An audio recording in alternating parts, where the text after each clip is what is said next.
You're going to make me a stronger Christian आप मुझे एक बलवंत मसीही बनाने वाले हो।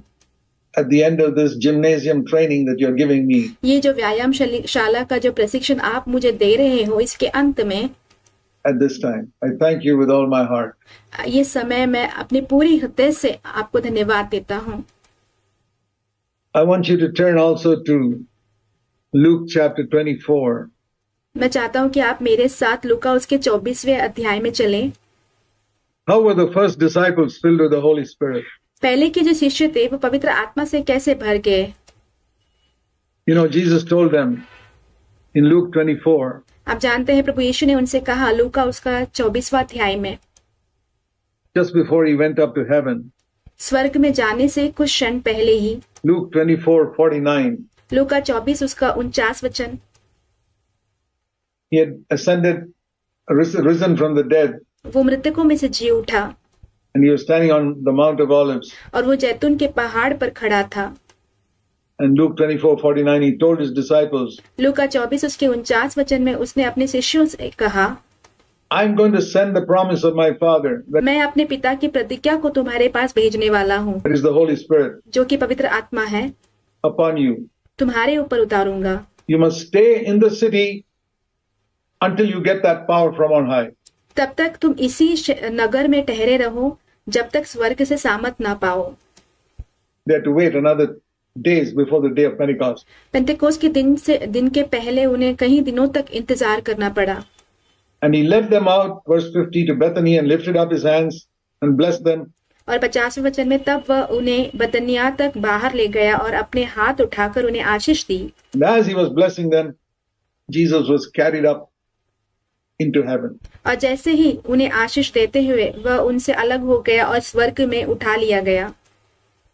And what did they do? They came to Jerusalem with great joy. और उसके बाद उन्होंने क्या किया? वे यरूशलेम में आनंद के साथ लौटे। What did they do for the next 10 days? अगले 10 दिनों तक वो क्या कर रहे थे? Here it is, verse 53. 53 वचन में देखिए। For the next 10 days they were continually in the temple praising God. और लगातार मंदिर में अगले 10 दिनों तक मंदिर में होकर परमेश्वर की स्तुति किया करते थे वे। Praising God, praising God. Imagine praising God every day. प्रत्येक दिन कल्पना कीजिए वो परमेश्वर की स्तुति करते ही जा रहे हैं। And you know what happened at the end of 10 days of praising God? और आप जानते हैं क्या उस 10 दिन तक परमेश्वर की स्तुति करने के बाद अंत में वहां पे क्या होता है? We read in Acts chapter 2 हम पढ़ते हैं प्रेरितों के काम उसके 2 अध्याय में and verse 2. Suddenly और 2 वचन में अचानक से a noise from heaven and they were all filled with the Holy Spirit. आकाश से बड़ी एक आवाज आए, वे सभी पवित्र आत्मा से वो भर गए। Acts chapter 2 verse 4. प्रेरितों के काम 2 अध्याय उसके 4 वचन में।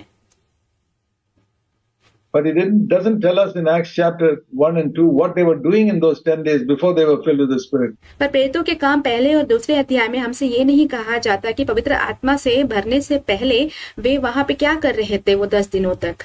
The last verse of Luke 24 tells us पर लूका का जो 24वें अध्याय का आखिरी वचन है वो हमसे कहता है they were continually praising God. वे लगातार परमेश्वर की स्तुति कर रहे थे। Do you want to be filled with the Holy Spirit? क्या आप पवित्र आत्मा से भरना चाहते हैं?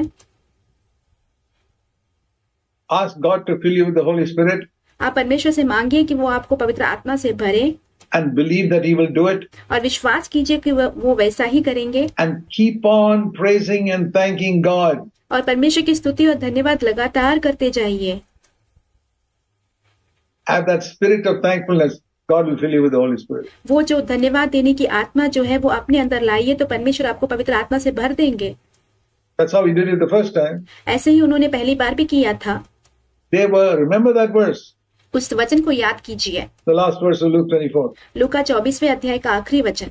They were continually in the temple praising God. वे लगातार मंदिर में परमेश्वर की स्तुति कर रहे थे And one day suddenly और एक दिन अचानक से they were filled with the Holy Spirit. They did not know वे पवित्र आत्मा से भर गए। वे नहीं जानते थे how long they had to wait. उनको कितने दिनों तक इंतजार करना पड़ेगा। They kept on praising God until the Spirit of God filled them. वो लगातार परमेश्वर की स्तुति करते गए जब तक परमेश्वर की आत्मा ने उन्हें भर नहीं दिया। Learn to give thanks. There are tremendous results. और धन्यवाद देना सीख लीजिए क्योंकि उसका जो परिणाम है वो बहुत ही बड़ा है। then come from a thankful life. Your life will become more beautiful and radiant. Christ आपका जो जीवन है वो बहुत ज्यादा उज्जवल हो जाएगा, मसीह जैसा बन जाएगा, प्रकाशमय हो जाएगा, जो कि धन्यवाद देने वाले एक जीवन के द्वारा आएगा। is like your home will become a little bit like heaven. आपका जो घर है वो थोड़ा बहुत स्वर्ग के समान हो जाएगा। Why? Because in heaven there's nobody's complaining. क्यों? क्योंकि स्वर्ग में कोई भी वहां पर शिकायत नहीं कर रहा। Complaints are all in hell. जितनी भी शिकायतें हैं वे सब नरक में हैं। When you complain, you're making your home into a little hell. जब आप शिकायत करते हैं तब आप अपने घर को एक छोटा सा नरक बना रहे हैं। When you, instead of complaining, if you start giving thanks, अगर आप शिकायत करने की बजाय धन्यवाद देना शुरू कर देंगे, in your home you can bring the atmosphere of heaven into your home. आप अपने घर में जो है स्वर्ग का वातावरण ला सकते हैं। What a wonderful thing to do in this coming year, ये आने वाले साल में करने के लिए कितना ही अच्छा एक काम है ये, to bring the atmosphere of heaven into our home. अपने घरों में स्वर्ग का एक वातावरण लेके आना। Let's learn to do that. हम ऐसा करना सीख लें। And let me show you another verse in 1 Thessalonians 5 मैं एक और वचन आपको दिखाता हूँ जो कि पहला थिस्सलुनीकियों उसके 5वें अध्याय में है, and verse 18. उसका 18 वचन। 1 Thessalonians in chapter 5, पहला थिस्सलुनीकियों 5वां अध्याय 18 वचन। verse 18, it says, in everything give thanks, यहाँ पे लिखा है हर बात में धन्यवाद करो, for this is God's will for you in Christ Jesus. क्योंकि तुम्हारे लिए मसीह यीशु में परमेश्वर की यही इच्छा है।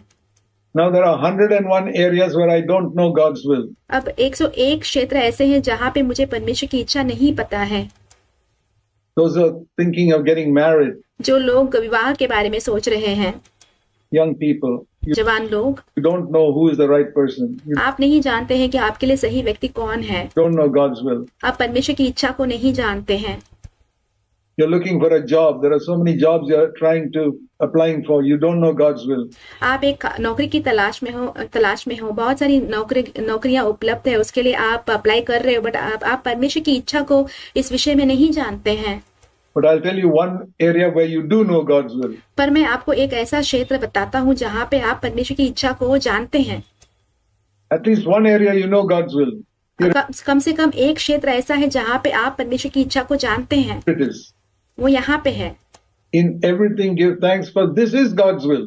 हर बात में धन्यवाद करो क्योंकि परमेश्वर की यही इच्छा है। In that difficult circumstance you are facing right now, वो जो कठिन परिस्थितियों का सामना अभी आप इसी वक्त कर रहे हो, give thanks. उसमें धन्यवाद दीजिए। You say, how can I give thanks? आप ऐसे पूछेंगे कि मैं धन्यवाद कैसे दे सकता हूँ? Just force yourself अपने आप को जबरदस्ती कीजिए and say, Lord, it's difficult because it's such a painful experience I'm going through. आप कहिए, प्रभु ये तो बहुत ही कठिन है क्योंकि बहुत ही दर्द भरा एक अवस्था से मैं गुजर रहा हूँ अभी, But I believe you're watching from heaven पर मैं विश्वास करता हूँ कि आप स्वर्ग से देख रहे हो and you know exactly what we're going through. और आप जानते हैं कि सचमुच कौन सी दिशा से होकर हम जा रहे हैं। Like Job said, जैसे कि अय्यूब ने कहा, he knows every detail of what is happening to me. वो मेरे जीवन की हर एक बात को जानता है जो कुछ भी हो रहा है। Beautiful verse. बहुत ही सुंदर सा वचन। He knows every detail of what is happening to me. That's how the Living Bible paraphrases. वो मेरे जीवन का हर एक बात जो भी हो रहा है सब कुछ वो जानता है। ऐसे ही लिविंग बाइबल का जो अनुवाद है उसमें लिखा हुआ है। I think it's Job 23:10. मुझे लगता है वो अय्यूब की किताब 23वें अध्याय का 10वां वचन है। He knows every detail of what is happening to me. वो मेरे जीवन में जो कुछ भी हो रहा है उसका हर एक विवरण जानता है। And therefore I give thanks because he knows. इसीलिए मैं धन्यवाद देता हूँ क्योंकि प्रभु जानते हैं। That's why I give thanks. इसीलिए मैं धन्यवाद देता हूँ। So even when you don't feel like it, give thanks. अगर आपको लग भी नहीं रहा होगा फिर भी आप धन्यवाद दीजिए, Because it says, in everything give thanks. This is God's will. क्योंकि यहाँ पे कहा गया है हर बात में धन्यवाद करो क्योंकि परमेश्वर की यही इच्छा है। Now there are many areas we don't know God's will. अब बहुत सारे ऐसे क्षेत्र हैं जहाँ पे हमें परमेश्वर की इच्छा पता नहीं है, But one area we know God's will. Here it is. पर एक ऐसा क्षेत्र है जहाँ पे हम परमेश्वर की इच्छा को जानते हैं, वो यहाँ पे है। This is God's will. यही परमेश्वर की इच्छा है। In every situation, I don't know what situation you are facing right now. हर एक परिस्थितियों में मैं नहीं जानता कि आप इस समय कौन सी परिस्थितियों का सामना कर रहे हैं, But I want to tell you in Jesus' name, पर मैं आपसे प्रभु यीशु के नाम से कहना चाहता हूँ, if you give thanks, God will bring a deliverance. You remember that story I read earlier in 2 Chronicles 20? अगर आप धन्यवाद देंगे तो परमेश्वर आपके लिए छुटकारा जरूर लाएगा। आपने क्या आप याद कर रहे हैं उस वचन को जो मैंने पढ़ा था, जो कि व्यवस्था विवरण उसके 28वें अध्याय में था, 20वें अध्याय में था। That big multitude of million soldiers were coming against Jehoshaphat. वो बड़ी एक भीड़ जो लाखों जन यहोशापात के खिलाफ लड़ने आ रही थी, And instead of taking bows and arrows and spears, he just praised the Lord, praised God, he's on the throne. और वो तीर कमान और भाले वगैरह लेने के बजाय वो परमेश्वर की स्तुति कर रहा था, कह रहा था कि परमेश्वर जो स्वर्ग में विराजमान है, जो सिंहासन पर बैठा है। And the enemies were defeated. The problems were solved. और उसके जितने भी शत्रु थे सब हरा दिए गए। उसका जो समस्या था उसका हल उसे मिल गया। That's written in the Old Testament for our encouragement. वो पुराने नियम में हमारे प्रोत्साहन के लिए लिखा हुआ है। In everything give thanks. हर एक बात में धन्यवाद करो। This is the way of victory. ये जय पाने का तरीका है। And when we stop giving thanks, that is the beginning of all backsliding. जब आप धन्यवाद देना छोड़ देते हैं तो हमारे पीछे हटने के लिए वो एक शुरुआत हो जाती है। All backsliding हर एक पीछे हटने की बात begins when you stop giving thanks. उसकी शुरुआत होती है जब हम धन्यवाद देना छोड़ देते हैं। I'll show you that also in the Bible. मैं आपको बाइबल में से उसके लिए भी वचन दिखाऊंगा। Romans chapter 1. रोमियो की किताब पहला अध्याय। In Romans, you read of the terrible condition into which people fell. आप रोमियो में पढ़ते हैं कि कैसे बदतर अवस्था में लोग गिर गए थे। It says in Romans 1:29, Romeo पहला उसका 29 में लिखा हुआ है, describing the terrible condition of people यहाँ पे लोगों का जो बदतर अवस्था है उसका पूरा विवरण दिया हुआ है। filled with unrighteousness, wickedness, greed, evil, envy, murder, strife, deceit, malice, gossip, slanderers, haters of God.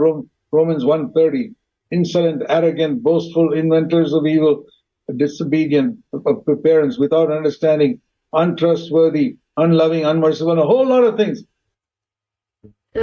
सब प्रकार के अधर्म और दुष्टता और लोभ और वैर भाव से भर गए और डाह, हत्या, झगड़े, छल, ईर्ष्या, चुगलखोर, बदनाम करने वाले, परमेश्वर के देखने में घृणित, औरों का अनादर करने वाले, अभिमानी, डिंगमार, बुरी बुरी बातों के बनाने वाले, माता पिता की आज्ञा ना मानने वाले, निर्बुद्धि, विश्वासघाती, माया रहित और निर्दय, ऐसी बहुत सारी चीजें हैं। The terrible condition of humanity. But जो मानव जाति है उसका बदतर सा एक अवस्था you know, is describing how they went down. यहाँ पे इसका विवरण दिया गया हुआ है कि कैसे वो नीचे की ओर चले गए। It says God gave them up, verse 24, और 24 वचन में लिखा हुआ है कि परमेश्वर ने उन्हें छोड़ दिया to do impure things in their body, ताकि वो अपने शरीरों के द्वारा अनादर का काम कर सकें। to worship idols, verse 25. 25 वचन में लिखा हुआ है कि ताकि वे मूर्ति पूजा करें। God gave them up to degrading passions, परमेश्वर ने उन्हें जो दूसरी गंदे जो लालसाएं हैं उसके लिए छोड़ दिया, where they became homosexuals. जहाँ पे वो विरुद्ध जो लिंग विरुद्ध काम करने लगे। In verse 26 and 27. 26 और 27 वचन में, And they got into a depraved mind, verse 28. और 28 वचन में हम देखते हैं कि वो बड़े एक गंदे निकम्मे मन पर उन्हें छोड़ दिया गया। Okay, this is step. They're going down, down, down, down. यहाँ पे एक एक कदम करके हम देखते हैं कि वो नीचे की ओर जा रहे हैं। To 29, 30. What was the first step downwards? और 29 लेके 30 तक वो ऐसे ही नीचे जा रहे हैं। तो पहला कदम कौन सा था जहाँ पे वो नीचे की ओर जाना उन्होंने शुरुआत किया? What was the first step downwards that took them all the way to the bottom in verse 30? और कौन सा ऐसा एक पहला कदम था जिसने उन लोगों को जो है नीचे की ओर लेता चला गया, जो कि 30वें अध्याय तक, 30वें वचन तक उन्हें लेता चला गया। Shall I show you? क्या मैं आपको दिखाऊं? See this. यहाँ पे देखिए Verse 21. 21वां वचन। When they knew God, they did not honor him as God, and they did not give thanks. इस कारण कि परमेश्वर को जानने पर भी उन्होंने परमेश्वर के योग्य बड़ाई और धन्यवाद ना किया। That is the first step downwards. यही पहला कदम था जहां से वे नीचे की ओर चले गए। Then it went down to all types of idolatry, फिर हर प्रकार की जो मूर्ति पूजा और लैंगिक अपराधों की ओर, homosexuality, all types of sexual sin, सारे लैंगिक अपराधों की ओर, and finally to all those wretched things mentioned verse 30-31. फिर हर एक गंदे वो सारी चीजों जो लिखा हुआ है 30 और 31 वचन में, सारी चीजों की ओर वो चले गए। Remember the first step of backsliding आप उस पहले कदम जहाँ पे वो पीछे हटने लग गए वो याद कीजिए। is when you stop giving thanks. वो तभी होता है जब आप धन्यवाद देना छोड़ देते हैं। I hope you learned something today. मैं आशा रखता हूँ कि आज आपने कुछ सीखा यहाँ से। That's why we need to learn to give thanks in every situation. इसीलिए हमें हर एक परिस्थितियों में धन्यवाद देना सीखना है। They were continually giving thanks to God. वे लगातार परमेश्वर को स्तुति दे रहे थे। And suddenly from heaven was opened अचानक से आकाश खुल गया and they were filled with the Holy Spirit. और वे पवित्र आत्मा से भर गए।